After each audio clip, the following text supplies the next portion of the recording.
Que el Señor les bendiga a cada uno de ustedes en esta tarde. Dios sea bendiciendo nuestras vidas y haciendo conforme a su voluntad en cada uno de nosotros. Amén. Quiero invitarle a abrir sus Biblias en el libro de los Hechos de los Apóstoles, capítulo 6, versículo del 1 al 4.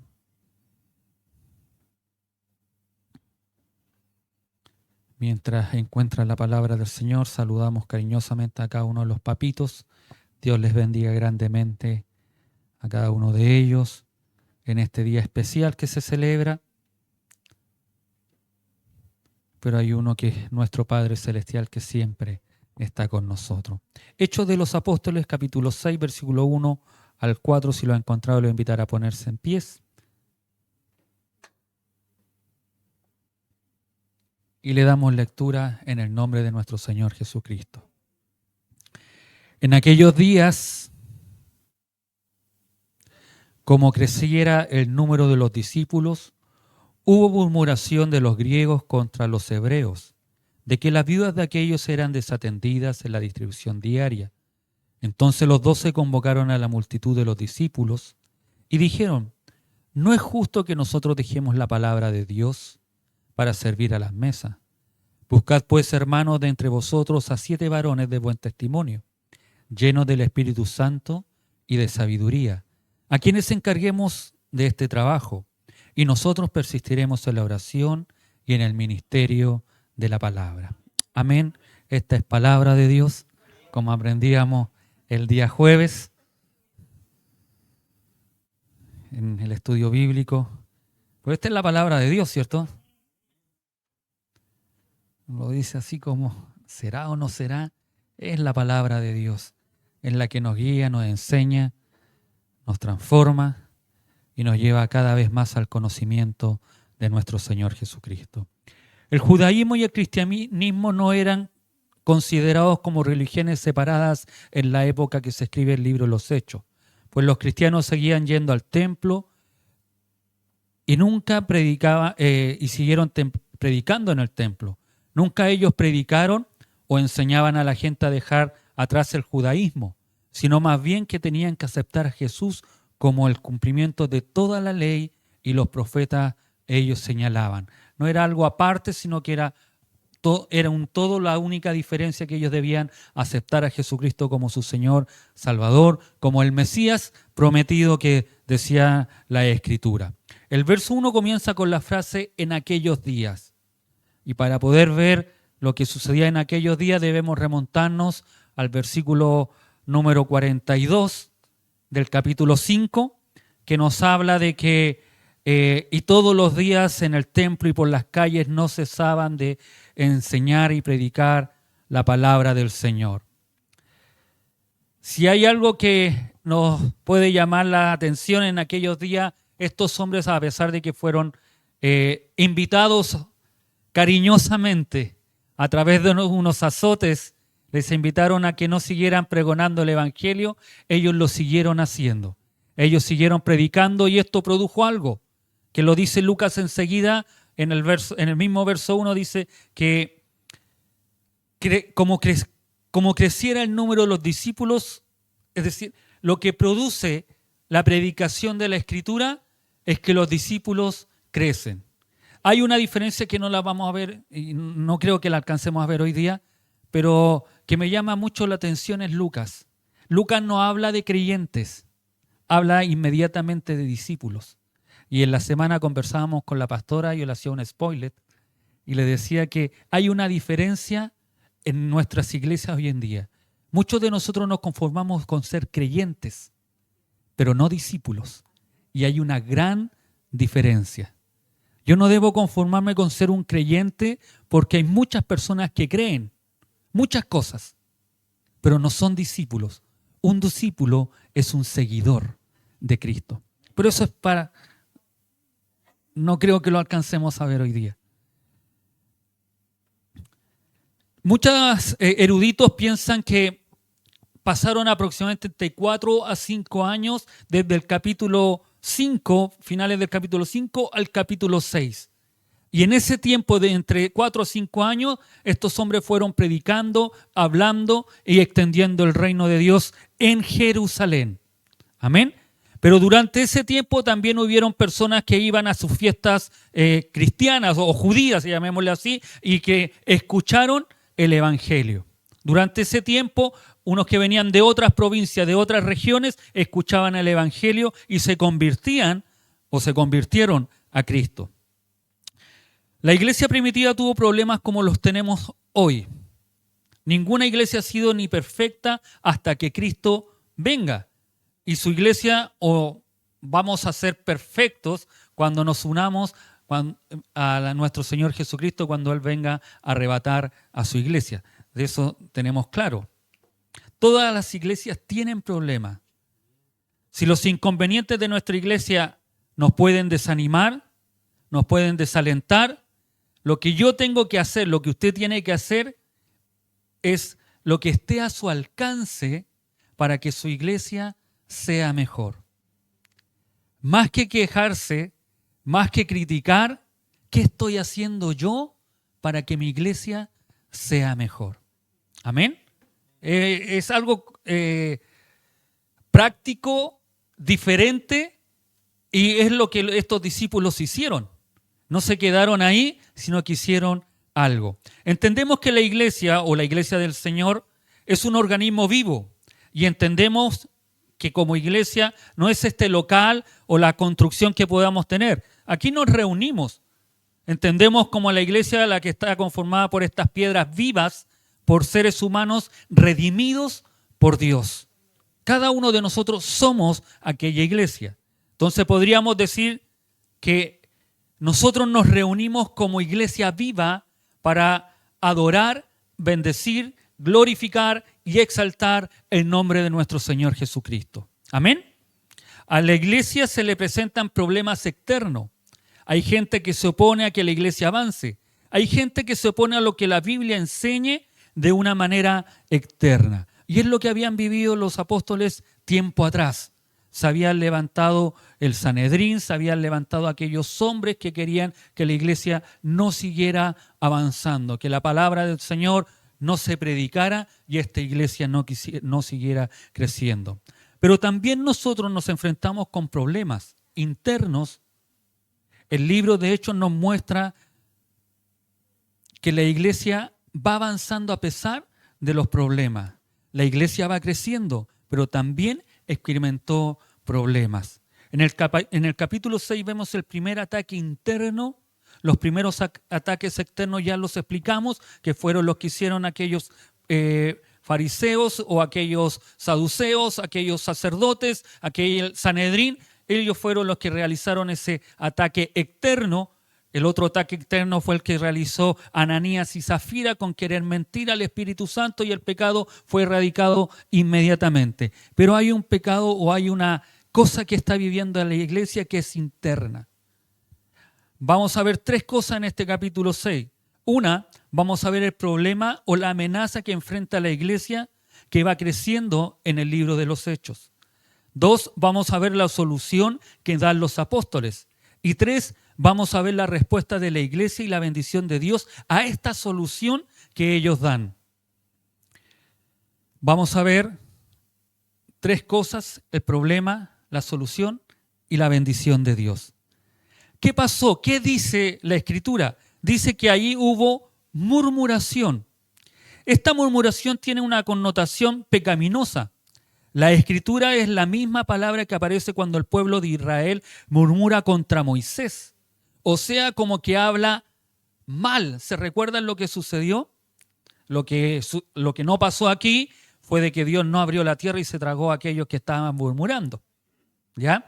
Pero esa murmuración es como que hablan despacito, en voz baja, mal, contra el líder, contra Moisés, contra el liderazgo y contra Dios mismo. Por eso es una de estas pecaminosas.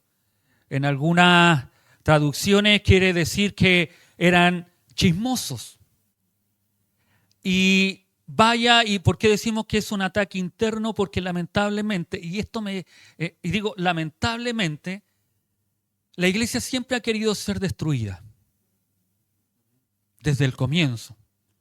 Si ustedes se recuerdan, hace unos tiempos atrás prediqué sobre que la iglesia, la indestructibilidad de la iglesia. La iglesia es indestructible y por años han querido derribarla, por años han querido callarla. Los ataques externos normalmente generaban en el cristiano más fuerza para seguir adelante. Y eso lo podemos ver entre nosotros mismos. Cuando alguien nos dice algo, nos habla mal, o porque nosotros predicamos, como que nosotros sacamos ahí, no importa, Señor, sufro esto por el Evangelio y sigo predicando.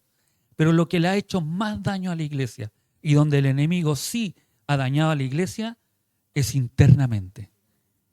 Es en las divisiones. Cuando nosotros... ¿Y sabe cómo comienza todo?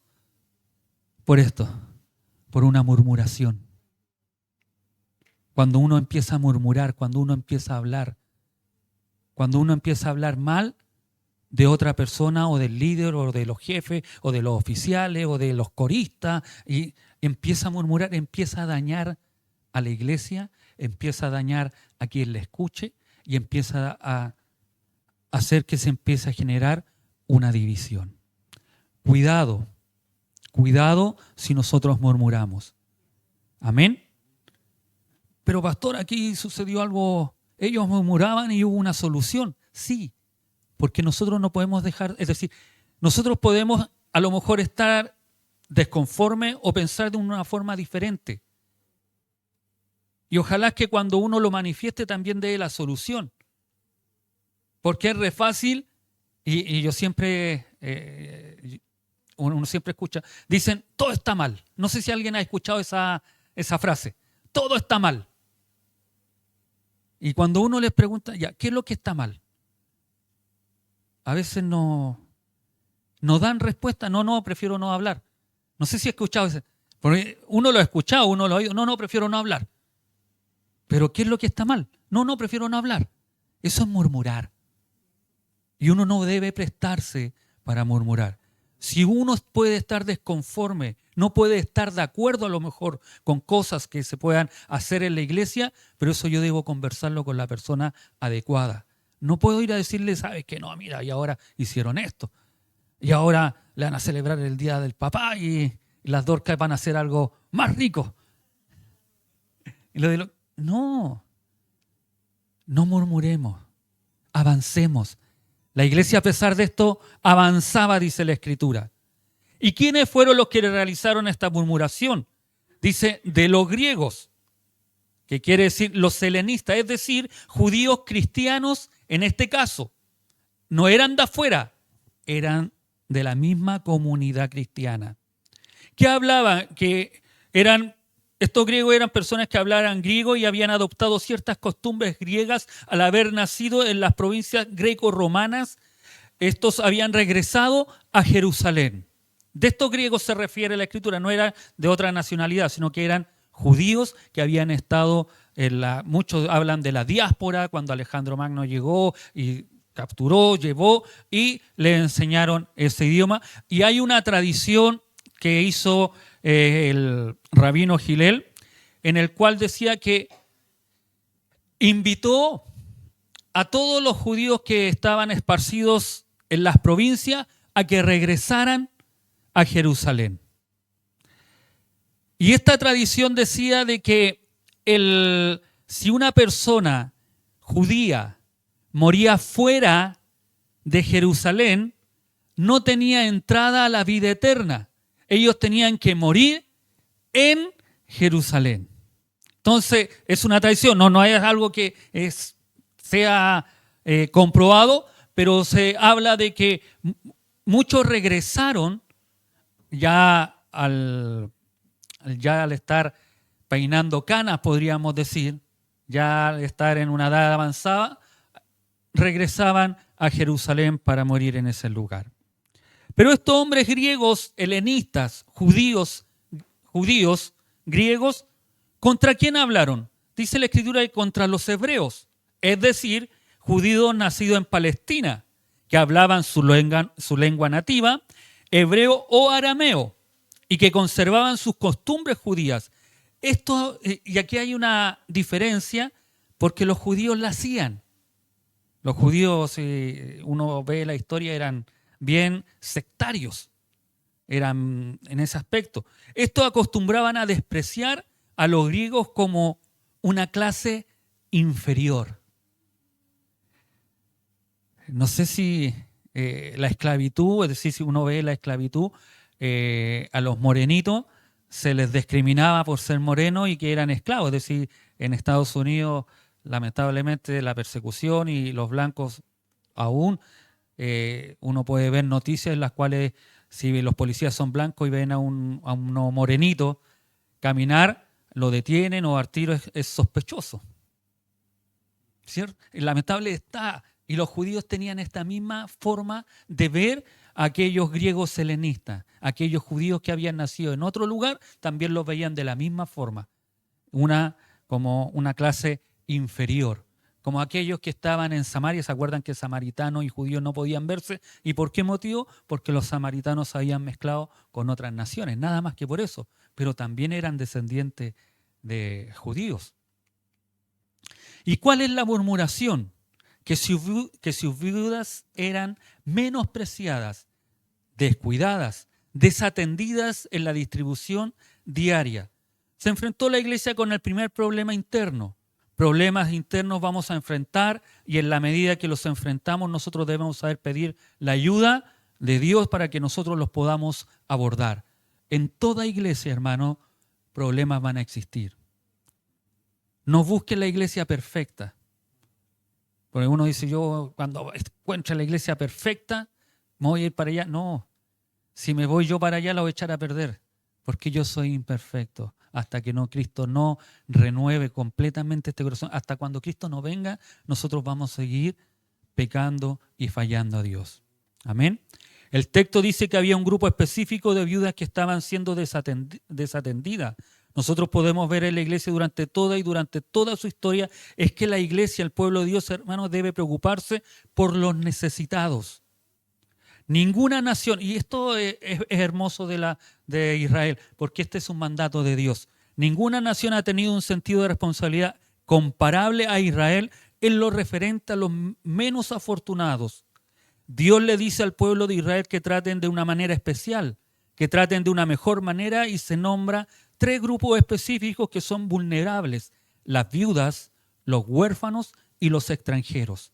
Es más, la orden que tenían cuando iban a cultivar las aceitunas, llamémosle así, los olivares, ellos decían que cuando pasaran, recogieran, pero que no se volvieran a ver las de atrás, porque las de atrás debían ser para las viudas, para los huérfanos y extranjeros. Las que quedaban en las ramas, nosotros, lo ideal es sacar todo.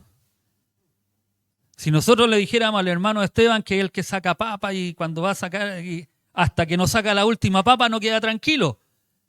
Pero si aplicáramos la ley o la costumbre, el hermano tendría que llegar, sacar y no volverse, sino que ir avanzando. Y las que queden, tendríamos que invitar a nuestras hermanas viudas, a los huérfanos y los extranjeros, vayan a sacar todo lo que haya dejado el hermano Esteban ahí para las viudas.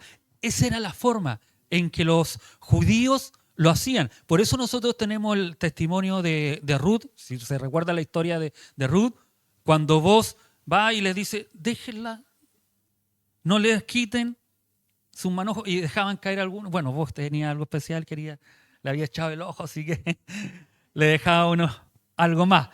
Pero la tradición cuenta de que era esa forma, porque ellos se preocupaban. Es más, decía que, y si uno ve la ley en Levítico, por eso digo que la nación de Israel, al obedecer lo que dice Dios, era preocuparse de los necesitados. Y estos apóstoles lo toman. Dicen que cuando había necesidad, los mismos empezaban a vender sus terrenos, los mismos israelitas. Y se llama el año del jubileo, en el año en que todas las posesiones se devuelven a los israelitas, a los que habían ellos tomado incluso hasta como esclavos. Se les debía devolver sus posesiones. Es maravilloso. Los diezmos había que distribuirlo también en aquellas personas. Había un tercer diezmo, no vamos a hablar, pero para que usted sepa cómo era la distribución en esos tiempos. Amén. En la sinagoga se tenía la costumbre, y mire lo que ocurría. En la sinagoga se tenía la costumbre de que 2 miembros se daban una vuelta por el mercado y por las casas particulares los viernes por la mañana y hacían una colecta en dinero y en especie. Y por la tarde se le llevaba a los necesitados. Los que se encontraban temporalmente en necesidad recibían lo suficiente y los que no podían mantenerse recibían lo suficiente para 14 comidas, es decir, 2 diarias durante toda la semana.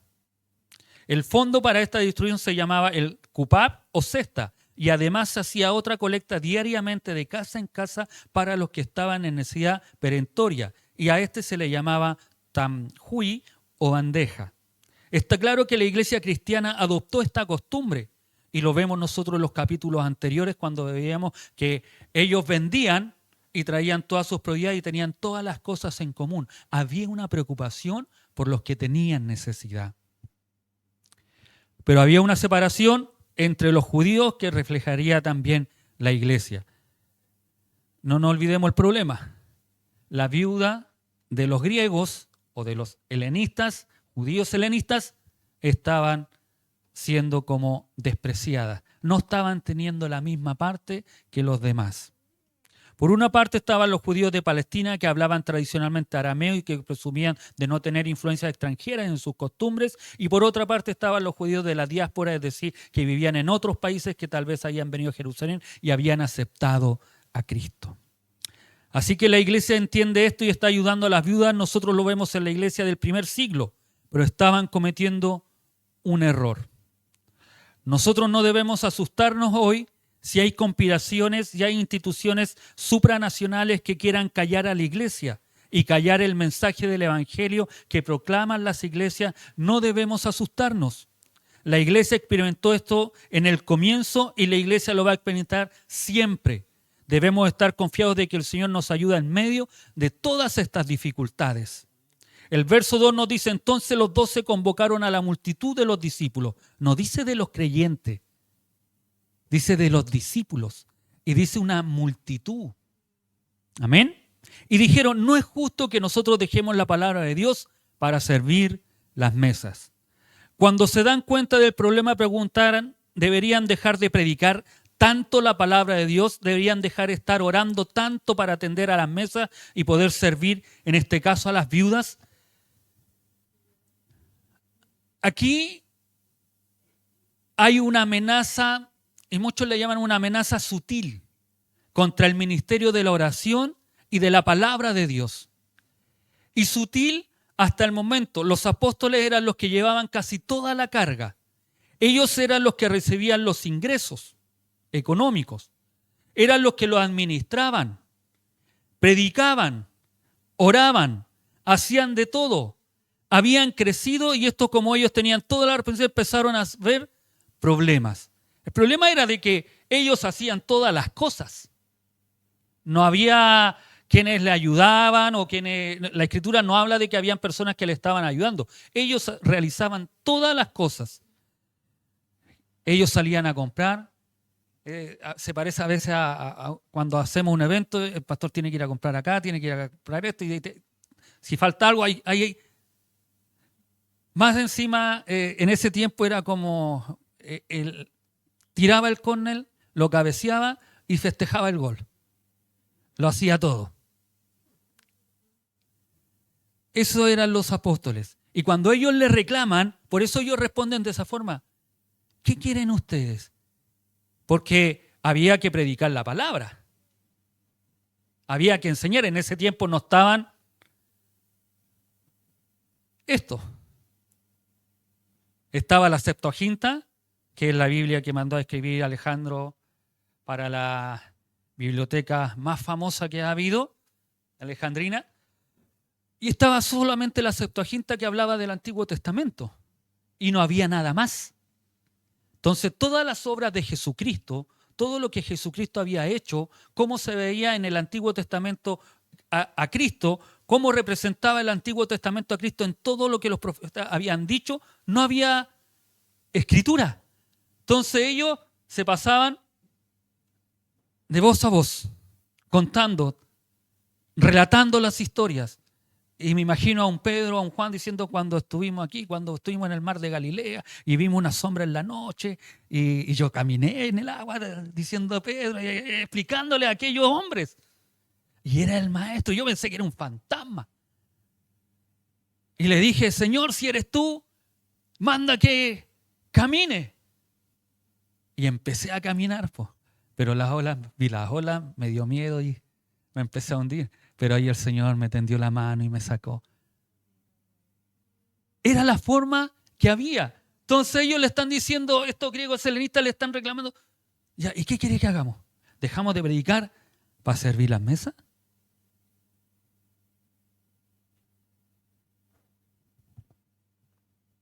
Esa es la pregunta, o eso es no es que servir las mesas fuera malo, pero ¿cuál es la prioridad? Pareciera que ellos ya tenían que empezar a delegar cierto trabajo para poder predicar de una mejor forma. Decimos sutil y aquí vemos la amenaza, un ataque contra la iglesia que suena bien, porque la iglesia más bien no hace más obras de caridad, algunas personas dicen, y a lo mejor le han preguntado, dicen, ¿por qué tu iglesia no hace mejor obras de caridad? ¿Por qué no son más bondadosos y mejor ayudan a los pobres? ¿Por qué no dejan de predicar tanto, de tener estudios bíblicos, de predicar la palabra de Dios? ¿Por qué no dejan de hacer eso y se dedican a ayudar o tener una ayuda humanitaria? ¿Para qué preocuparse tanto de predicar? Mejor ayuden, mejor den, mejor cooperen aquí o allá. Hoy por hoy las iglesias que han hecho de su congregación una organización centrada en la obra social o centrada en las políticas sociales y a la luz de lo que vamos a ver, esto es un error. No digo que no se debe hacer, pero no se debe dejar de priorizar la palabra de Dios. Por eso digo que esta amenaza es sutil, porque los apóstoles no dejan de predicar tanto por todos lados y vienen y atienden las mesas y recogen más mercados para ayudar a personas. Ahora es cierto que nosotros debemos ser sensibles con las necesidades de las personas, huérfanos, viudas, extranjeros. Dice el Antiguo Testamento, personas que estén en vulnerabilidad. Dios nos ha llamado al ministerio de la misericordia también. Y como iglesia debemos ser generosos para poder ayudar a otras personas. Pero esto era el problema en cuanto al tema de la desatención. Se estaba desatendiendo a las viudas. Ya vemos el problema, cuál fue la solución que hacen los apóstoles. El versículo 2 dice al versículo 4, vemos la opción que ellos dan, la respuesta que dan es este problema. Y me encanta la respuesta. La verdad, la solución que se dice allí. Entonces los 12 convocaron a la multitud de los discípulos. Ellos llaman a la asamblea y le dijeron lo siguiente: hermanos, no es justo que nosotros dejemos la palabra de Dios para servir a las mesas. No es justo, no es correcto, no está bien. En otras traducciones dice, no es conveniente. Eso no conviene a la iglesia. Otra traducción dice, no está bien que dejemos que descuidemos la palabra de Dios para atender a las mesas. Si usted se pregunta, es decir, ¿el pastor debiera estar preocupado de estudiar la palabra? Sí. ¿La pastora debe estar? Sí. ¿Sus líderes? Sí, debieran estar preocupados. Pero ¿de qué nos preocupamos muchas veces? Tengo que hacer esto y esto otro. Amén. Ustedes como hermanos deben preocuparse de la lectura de la palabra, de aprender de la palabra. Sí. Sí. ¿Pero de qué nos preocupamos? El día jueves que se entrega el estudio bíblico, ya sea por la pastora o por Cevita o a veces Panchito, ¿debiéramos estar aquí? Sí, debiéramos estar. ¿Pero de qué estamos preocupados? Es que estoy tan cansado, pastor. Es que fui el miércoles, pues entonces no puedo ir el miércoles y el jueves. ¿Cómo voy a ir 2 días? Es que fui el lunes a los jóvenes, ¿cómo voy a ir y el miércoles al culto? Todos los días. Dice la Escritura, ellos perseveraban en la enseñanza de la palabra. Si tienes que estar todos los días, si fuese necesario. Pero ellos no estaban 2 horas como estamos nosotros. Ellos estaban 6 horas a veces. Dice, y en una que vamos a ver más adelante, que uno se quedó hasta dormido, porque ya era ya como la medianoche, se cayó hasta por la ventana y murió, dice la Escritura. Pero después Pablo oró y revivió y siguió enseñando, es decir, ya, ¿sabes? No, ya es tarde, ya váyanse mejor para la casa porque incluso se nos cayó no sabía caer de nuevo. Como diríamos nosotros, no, siguieron aprendiendo. Es menester nuestro, hermanos, darle prioridad a la palabra. Y los apóstoles lo dicen. ¿Qué les conviene? ¿Que nosotros hagamos esto o nos preocupemos de la palabra? ¿Qué cree usted? Usted como padre, ¿qué le conviene a usted?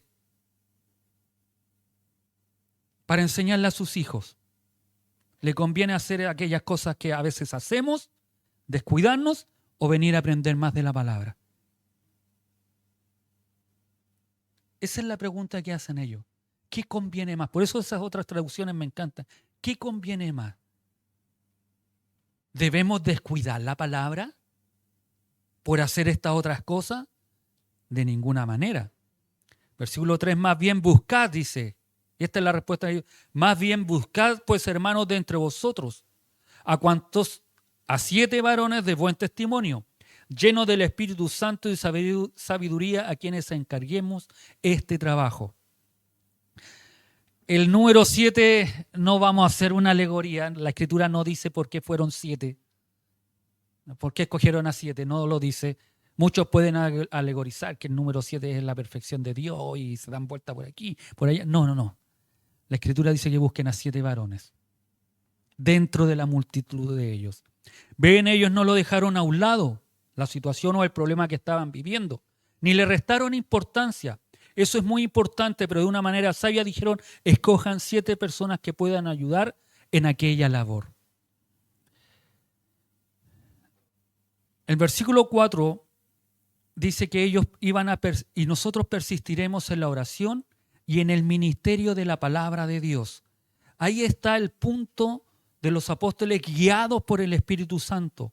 Entienden cuál es la prioridad de la iglesia. Y nosotros vemos esa prioridad que Dios le da a la iglesia en cuanto a la predicación de la palabra de Dios. Nuestra prioridad como iglesia es predicar la palabra de Dios. Si a veces usted dice, ¿para qué el Señor me quiere? Esa es la prioridad. Si tú eres iglesia y eres iglesia porque el Espíritu de Dios mora en ti, es predicar la palabra de Dios. Las otras cosas son importantes, pero son secundarias. Desde Hechos 1, para que venía el Espíritu Santo para que la iglesia pudiera predicar y fueran testigos, y me seréis testigos hasta los confines de la tierra. Ustedes van a hablar y van a predicar la palabra de Dios. Los apóstoles lo entienden. Ellos, los hermanos, no cayeron en la trampa del enemigo que era sutil. Hay que mirar esta necesidad, pero no cayeron en aquella trampa de dejar de predicar. Pablo, de hecho, le dice a Timoteo en su primera carta, te estoy escribiendo estas cosas para que sepas y sepan ustedes cómo se deben comportar en la casa de Dios. Y esto es hermoso lo que le dice Pablo a Timoteo, que es columna y baluarte de la verdad. La iglesia del Señor Jesucristo es la única institución, y esto es hermoso. La iglesia de Jesucristo, usted y yo, hermanos, es la única institución en el mundo. No importan los gobiernos, no importan las organizaciones, no importa todo lo que se pueda hacer o realizar o que existan. Lo único, la iglesia es la única organización en el mundo que se le ha dado la responsabilidad de ser columna y sostén de la verdad. Es la iglesia la que tiene la responsabilidad y no podemos cambiar aquellas prioridades. La iglesia es la única responsable para predicar la palabra de Dios. No podemos esperar en el gobierno de turno. No podemos esperar en las escuelas que ellos quieran enseñar la palabra de Dios. No podemos esperar en que los escritos que manda el Ministerio de Educación sean cristianos. Es la iglesia la responsable. Eres tú y yo somos los responsables de predicar la palabra de Dios. Y esta es una institución que dejó el mismo Señor Jesucristo. Amén. Si no lo habías visto de esa forma, tú y yo somos los responsables. No va a venir un ángel del cielo, no va a venir el gobierno de allá, no va a venir el gobierno de acá, para que ellos enseñen. Tú y yo somos los responsables, los que Dios ha dejado en la tierra para predicar la palabra de Dios. Tú y yo somos los que tenemos esa prioridad. Amén. Es lo principal, no el único, pero sí el principal ministerio de nuestra iglesia y de todas las iglesias deben ser la predicación fiel de la palabra de Dios. Hermanos, no podemos sustituir la predicación de la palabra por entretenimientos, por obras sociales, por campañas políticas. No. Y un rotundo no. No podemos cambiar. Nosotros debemos predicar la palabra de Dios. Y eso lo vemos desde el libro de Hechos. Ellos dicen, no podemos dejar la predicación de la palabra por servir en las mesas. Hoy por hoy vemos, hermanos, en chantaje social que se le hace a la iglesia, de que la iglesia debería dejar su labor prioritaria y así dedicarse a la obra social, a las necesidades en vez de predicar tanto, que ayuden a los pobres. Esa debería ser la función. No, hermanos, la función principal es predicar la palabra de Dios, sin quitar la responsabilidad de los ministerios de misericordia y de ayuda. Pero nuestra prioridad es predicar la palabra de Dios. Escuche esto. El doctor Martin Lloyd-Jones, del siglo pasado, fue un predicador en Inglaterra, en la capilla de Westminster. Él habla acerca de este punto y él enfrentó estas amenazas en su iglesia el siglo pasado. Para los historiadores, él nació en el año 1891 o 1899, algo por ahí, y fallece en 1981. Y él dice lo siguiente: a mí me dicen que haga el bien, que salga de mi iglesia. Nos dicen, queremos ver cristianismo práctico. Queremos que bajes de tu púlpito, que entres en los bares, que vayas a las calles, que ayudes a las personas. La gente en el fondo es buena, la gente es amable, solo que la gente necesita un poco de ayuda y de auxilio. Le decían, predicador, déjate de predicar, déjate de hablar tanto de la palabra de Dios, como a veces nos pueden decir, ayudemos más y prediquemos menos. Deja de predicar en tu púlpito de Westminster y sal y detén la guerra en Vietnam. En ese tiempo él era un predicador famoso y estaba la guerra de Vietnam y querían que él fuera y parara la guerra. Y lo único que él hacía era predicar. Cuando hubo guerra en Vietnam, sal y haz algo en la guerra o haz algo por los pobres de África. Lo que queremos es cristianismo sin religión. Quemen sus iglesias, le decían. Quemen sus Biblias. Lo que importa es el espíritu de amor. Que nos amemos, le decían a él. Lo que él responde, no. Con un rotundo no. Él responde, esto es anteponer el tiempo a la eternidad. Y esto me encanta de lo que dice Lloyd-Jones. ¿Qué quiere decir él? Si hacemos esto, estamos anteponiendo el tiempo de la eternidad, o sea, estamos dándole prioridad a las necesidades temporales que a la necesidad eterna. ¿Amén?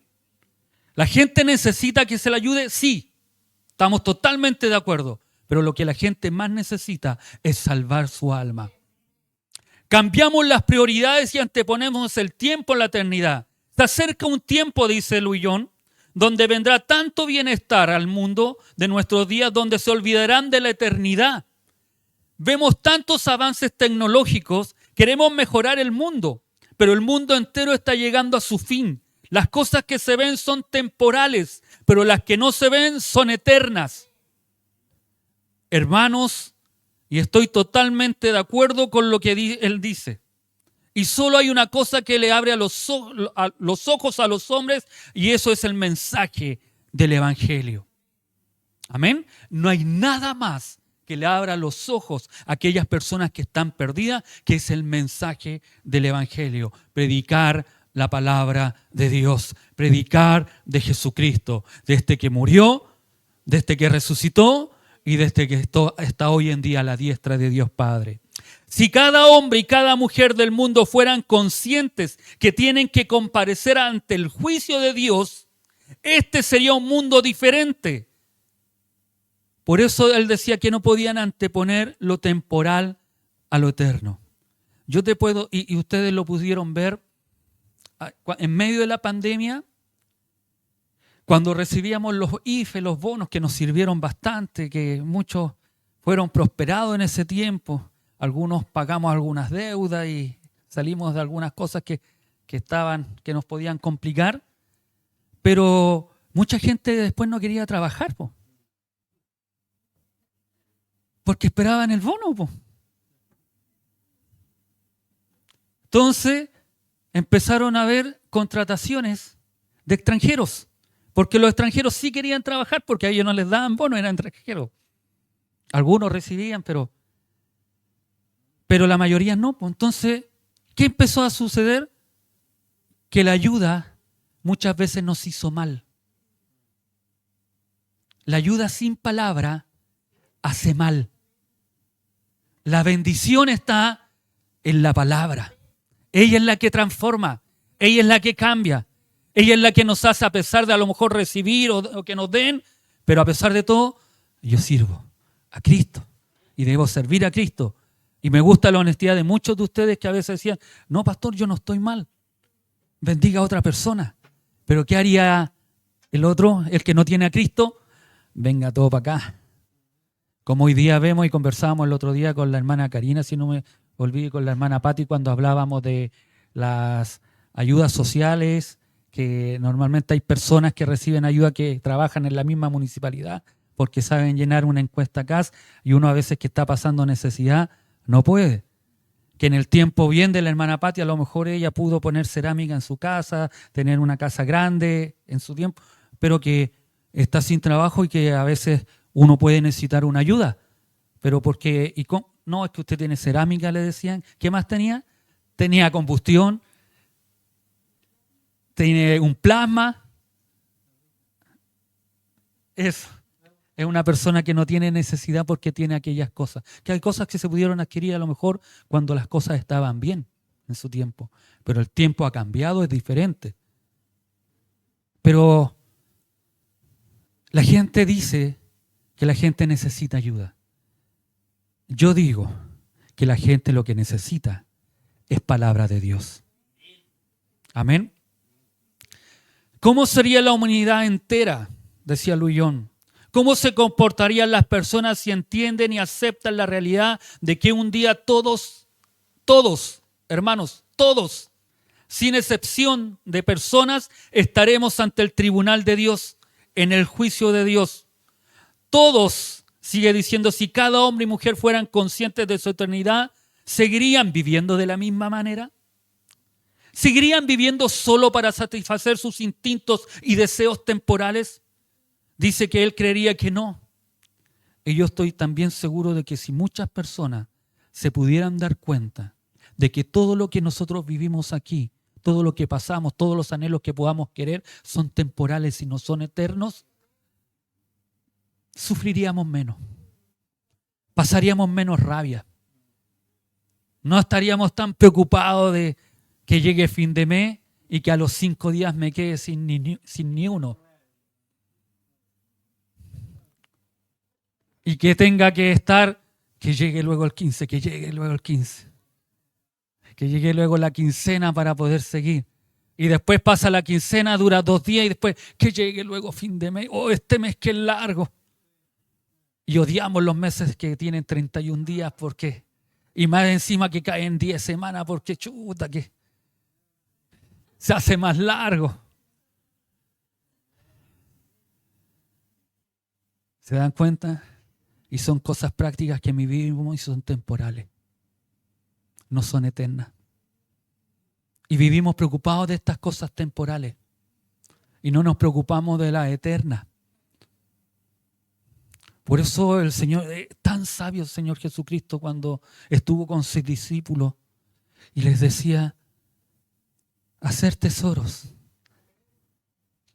en el reino de los cielos, donde ni la polilla ni el horrín corrompen. Que tu corazón, decía, este que es malo, este que piensa cosas malas, este que a veces quiere satisfacer solamente la carne, esté puesto en aquellas cosas. Amén. Así que, hermanos, nosotros no podemos anteponerlo, lo temporal, a lo eterno. Y los apóstoles lo habían comprendido claramente y dan una solución que aquí siempre prioriza la predicación de la palabra. Hermanos, sabemos que hay que ayudar, sabemos que hay que hacer aquellas cosas, pero mi prioridad es predicar la palabra de Dios. Amén. El contraste entre la oración y el ministerio de la palabra por un lado y el servir las mesas por otro no debe leerse como si un ministerio fuera inferior al otro. En muchas culturas modernas la frase, e incluso a nosotros inmediatamente se nos vino, cuando se dice servir a las mesas, trae a la mente a los mozos o garzones, aquellos que trabajan en un restaurante. Cuando hablamos de servir las mesas, a veces pensamos que es esa forma. Pero discípulos para servir las mesas. Y a veces como son los hermanitos, pastor, quieren que todo se les sirva al tiro. Y los pastores,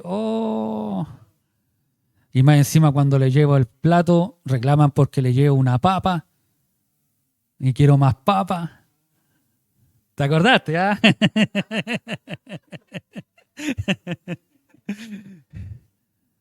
No habla de eso. No habla de eso. Esta imagen es errónea en varios sentidos. Por un lado, es el dueño de casa el que tiene la tarea de distribuir la comida, como lo hizo Jesús en la última cena, tomando, bendiciendo y rompiendo y repartiendo aquellos elementos. Además, la palabra que se usa aquí para mesa tiene dos significados especiales. La mesa para comer, aquella que tenían que servir los dueños de casa, y también la de los cambiadores de dinero. La misma palabra se usa en el sentido de que eran un banco. De modo que puede decirse que una paráfrasis valedera de servir las mesas es sentarse en el escritorio del administrador. La distribución puede haber sido en forma de dinero para comida y ciertamente era dinero lo que recibían los apóstoles. Esa era la labor de ellos, de los apóstoles que ellos estaban delegando. Que los discípulos que van a escoger, los 7 hombres que van a escoger, sean hombres que vayan a administrar los recursos que le estaban llegando y los sepan administrar de mejor forma.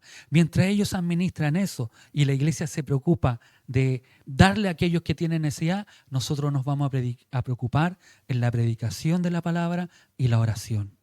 Amén. Ese era lo que ellos estaban diciendo en poca, no es que menospreciando, no. Estaban dando una directriz cómo la iglesia debiera trabajar, un ordenamiento hacia la iglesia. Amén. Y lo importante es que estos hombres, y me voy a adelantar, estos hombres no solo iban a ser los administradores o los discípulos para administrar aquella cosa, sino que también debían seguir preocupándose de la palabra. Y lo vamos a ver más adelante, ya que uno de los que fue escogido hace la predicación más extensa, más que Pedro y Pablo, de la Escritura. Y lo más maravilloso de todo, que este era un helenista, era un judío que había estado en otra provincia, que no había estado en Jerusalén, que no había sabido lo que había pasado con Jesucristo, sino que solamente estuvo ahí escuchando a los apóstoles cómo ellos le enseñaban la palabra para que él después tomara la mancera y fuera el primer mártir de la iglesia. Por eso usted, aunque sea discípulo, aunque sea un diácono, aunque sea un oficial, usted debe seguir trabajando en la obra del Señor, debe seguir aprendiendo en la obra del Señor. No podemos descansar y decir, no, yo ya llegué aquí, ya estoy en la iglesia. Por eso quiero hacer esa diferencia entre creyente y discípulo. Nosotros como creyentes, ya acepté a Cristo, no, si yo ya soy salvo porque acepté a Cristo. Pero solamente hice eso. No he hecho nada más en la obra de Cristo. Hay dones que Dios ha dado y te ha entregado. y no puedes dejarlos ahí en tu hogar. Amén. Póngase de pie, vamos a orar al Señor.